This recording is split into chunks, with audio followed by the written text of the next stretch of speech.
Assalamualaikum warahmatullahi wabarakatuh. Saya Putri Nur Oktavia. Saya akan menjelaskan materi tentang prinsip-prinsip perkembangan kurikulum.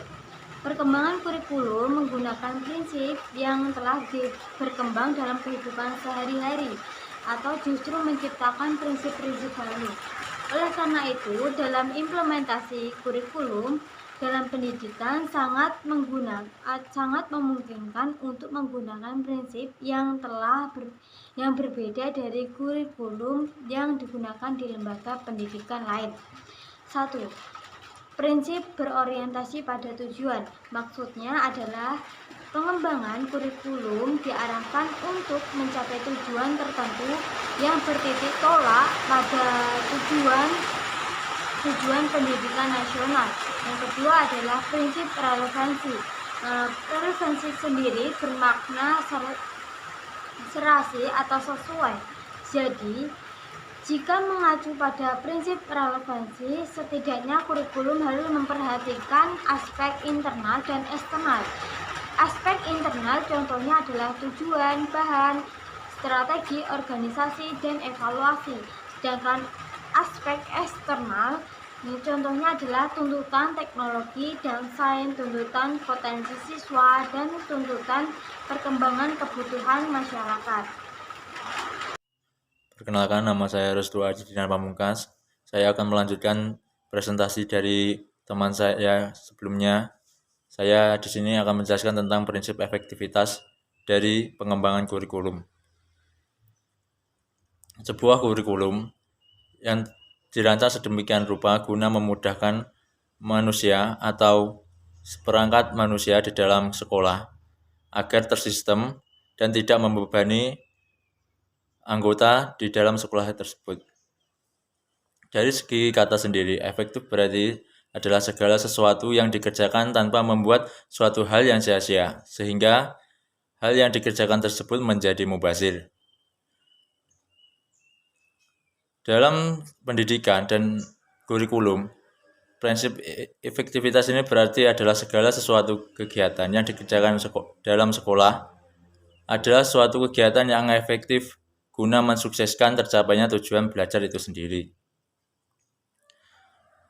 Adapun efektivitas menurut tugasnya yaitu 1. Efektivitas menurut tugas guru, yaitu di mana guru dapat menjalankan tugasnya dengan kompeten dan baik sehingga dapat memberikan nilai positif terhadap siswa, sehingga hasil belajar dari siswa tersebut menjadi maksimal dan potensi dari siswa tersebut tergali juga secara maksimal. Yang kedua adalah efektivitas menurut tugas siswa, yaitu adalah ketika siswa dapat menggali potensinya dengan maksimal sehingga dia menjadi pribadi yang baik. Yang kedua adalah prinsip efisiensi. Sebuah penemuan yang baik adalah ketika penemuan tersebut memberikan sebuah kemudahan bagi manusia itu sendiri. Dalam kurikulum juga menganut prinsip efisiensi, yaitu di mana kurikulum sendiri bertugas sebagai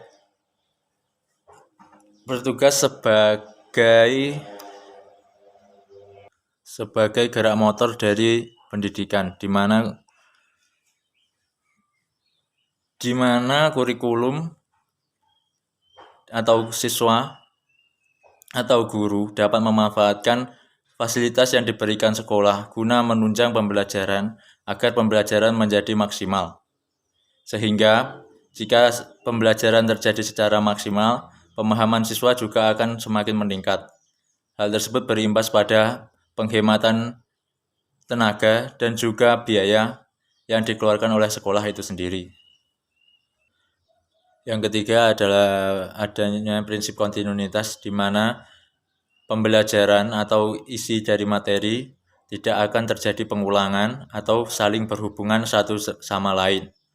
Arti dari tidak adanya pengulangan yaitu materi pembelajaran dalam satu tingkat kelas tertentu tidak akan diulangi pada suatu tingkat kelas tertentu lain.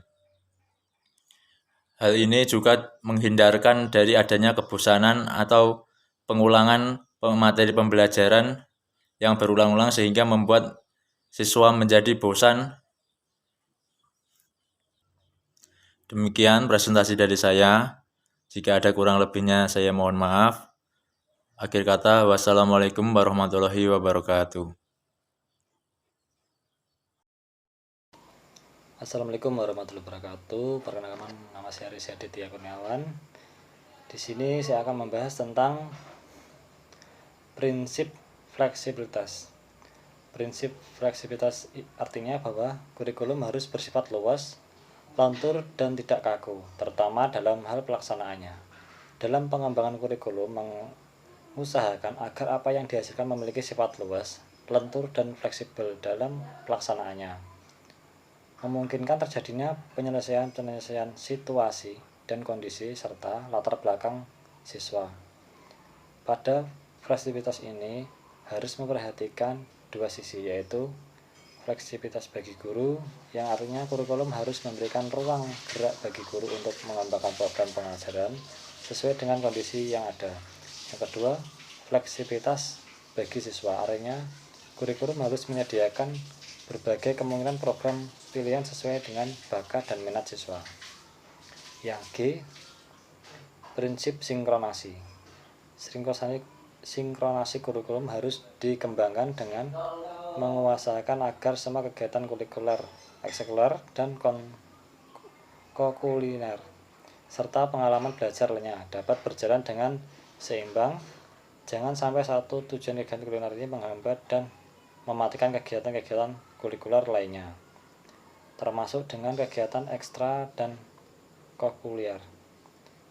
Implikasi dari prinsip ini adalah bahwa semua kegiatan baik kurikuler maupun ekstra kurikuler harus diusahakan secara maksimal dengan satu tujuan yang sama.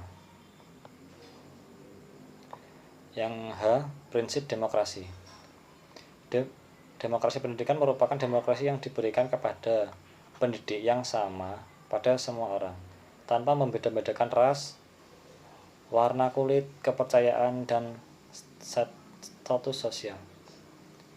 Penjabaran ini memiliki arti bahwa setiap individu mempunyai hak yang sama untuk memperoleh pendidikan dan pembelajaran. Masing-masing individu mempunyai hak otonom untuk mengekspresikan dan mengembangkan potensi yang dimiliki melalui pendidikan. Demokrasi pendidikan juga dilakukan dengan mengikut sertakan unsur-unsur pemerintah setempat, masyarakat, dan orang tua yang hubungan kemitraan dan menumbuhkan dukungan positif bagi pendidik anak. Sekian materi dari saya. Wassalamualaikum warahmatullahi wabarakatuh.